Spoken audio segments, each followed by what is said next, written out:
नमस्कार, फिर पैसा बोलता है में आपका स्वागत है। मैं आनंद श्रीनिवासन। आज मार्केट ऊपर है, 80 पॉइंट ऊपर है। सेंसेक्स भी ऊपर है, निफ्टी बैंक भी ऊपर है 180 पॉइंट। आज सोने का दाम में बड़ा इजाफा हुआ से 6,700 के ऊपर ट्रेड हो रहा है। आज इकोनॉमिक टाइम्स में मैंने एक आर्टिकल पढ़ा। इकोनॉमिक टाइम्स में 1979 से आज तक की गोल्ड और स्टॉक एक्सचेंज के बारे में एक कंपैरिजन की है। अगर आप कंप्लीट वीडियो देखना चाहें तो भाई विनोद श्रीनिवासन ने अंग्रेज़ी में एक वीडियो किया है। वो वीडियो का लिंक मैं नीचे डालूंगा। क्यों सन 69 को उन्होंने चूज़ किया? सन 69 में दोनों की दाम लगभग 100 थी।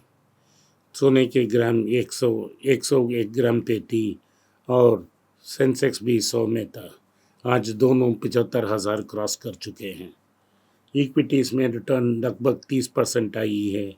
सोने के रिटर्न 18% आई है। वो फिक्स्ड डिपॉजिट नाफा बॉन्ड इतना रेट दे सकती है। तो लेकिन इक्विटी के लिए एक बड़ा एडवांटेज था सन 1991 की इकोनॉमिक रिफॉर्म्स। वो भारत की फ्यूचर ही बदल डाली। लेकिन अगर वो ना होती तो भी गोल्ड को इक्विटी आसान से बीट करती है। वही वॉरेन बफेट ने हमें सिखाया है। इतना बड़ा अंतर नहीं होगा, लेकिन अंतर होता ही रहेगा। तो हमको दोनों में बैलेंस करना है। हम क्यों सोना खरीदें? सोना खरीदना दो कारण है। अगर आप भारत छोड़ रहे हैं तो आप स्टॉक्स को साथ नहीं ले सकते। इधर बेचकर रुपया को डॉलर में बदल कर लेना पड़ जाएगा। लेकिन सोने को सोने के ही रूप में बाहर ले जा सकते हैं। दुनिया में किधर भी जाएं आप तो सोने को गिरवी रख सकते हो और सोने से आपको पैसा मिल जाएगा। इक्विटी को उतना जल्दी गिरवी नहीं रख सकते और वैल्यू कम मिलेगा। इमरजेंसी में सोना काम आती है, लेकिन इक्विटी उतना जल्दी काम नहीं आएगा। इक्विटी से पैसा निकालने के लिए 3 दिन लगेगा। T0 स्टेटमेंट से 1 दिन लगेगा। लेकिन सोने में को हम इमीडिएटली गिरवी रख सकते हैं। बिना इनकम प्रूफ दिए हम पैसा ले सकते हैं 90% ऑफ वैल्यू। तो कम से कम 200 ग्राम सोनिया आपके पास होना चाहिए। 5 साल पहले मैंने आपको टारगेट दिया था 400 ग्राम सोना का, लेकिन उसको काट कर 50% काट कर मैं आज 200 ग्राम सोना बोल रहा हूँ, क्योंकि दाम दुगने हो गया। टारगेट वही है। 14 से 15 लाख आप इमरजेंसी के लिए रखें। कोई हेल्थ इमरजेंसी, कोई एजुकेशन इमरजेंसी, तो आप आसान से पैसा ले सकते हैं। तो आप लेकिन जो यंग हैं, जो जैसे कि हमारे कैमरामैन और एडिटर जो 25 या 30 साल के में हैं, उनके पास और 40 साल का रनवे है, 50 साल का रनवे है। और इस 50 साल में डेफिनेटली इक्विटीज़ गोल्ड को आउट परफॉर्म करेगी। तो आपको बैलेंस होना चाहिए। इक्विटी और गोल्ड के बीच में आपका बैलेंस होना चाहिए, ना कि एक तरफा ना हो जाए। बॉन्ड्स और फिक्स्ड डिपॉजिट उतना रिटर्न कभी नहीं देंगे। तो प्राइमरी कंसंट्रेशन आपके इन्वेस्टमेंट्स में गोल्ड और इक्विटी को देना पड़ेगा।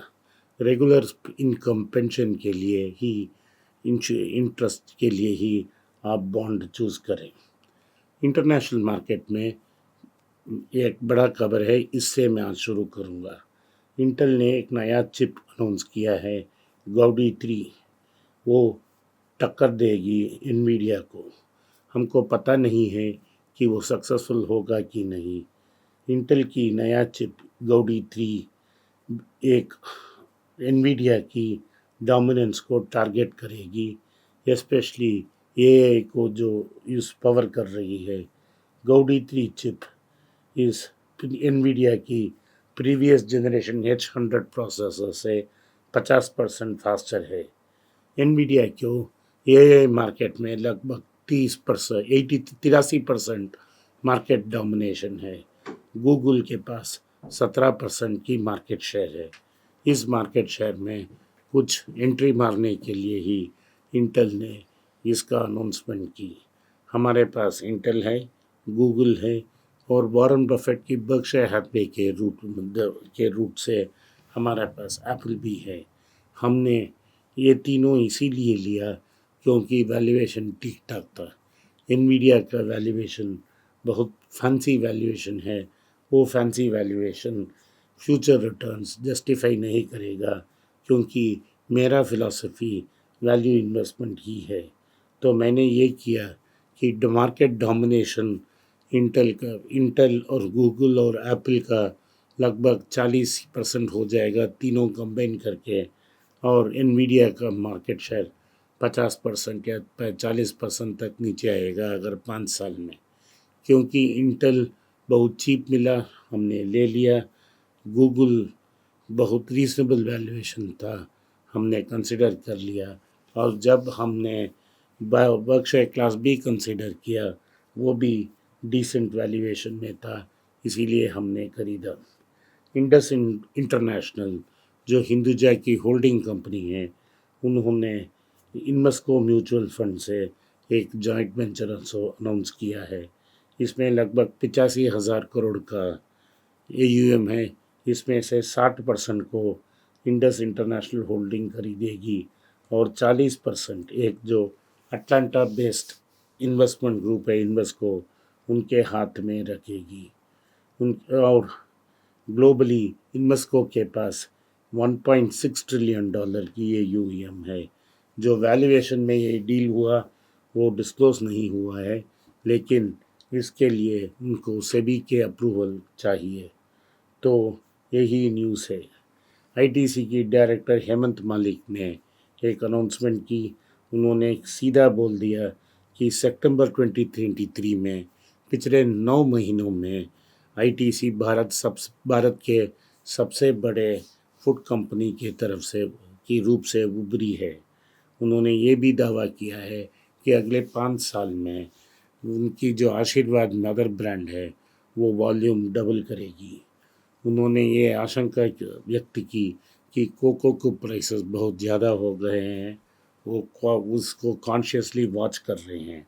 उनके प्रीमियम चॉकलेट ब्रांड फेबेले को अभी तक उसने अफेक्ट नहीं किया, लेकिन फेबेले को बाहर इंडिया के बाहर भेजने की कोशिश भी कर रहे हैं ये प्रीमियम चॉकलेट ब्रांड को, क्योंकि वो एक्सपोर्ट करना चाहते हैं।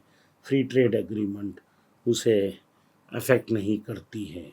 पेटीएम ने न्यूज़ है कि पेटीएम बैंक की चेयरमैन चावला ने रिज़ाइन कर चुके हैं और पेटीएम की जो शेयर है यूपीआई ट्रांजैक्शंस में वो 9% तक सिमट गई है।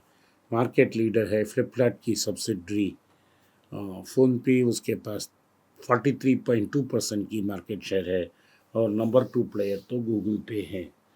तो यही न्यूज़ थी। पेटीएम और 2% नीचे आई और नीचे आने की आशंकाएं हैं।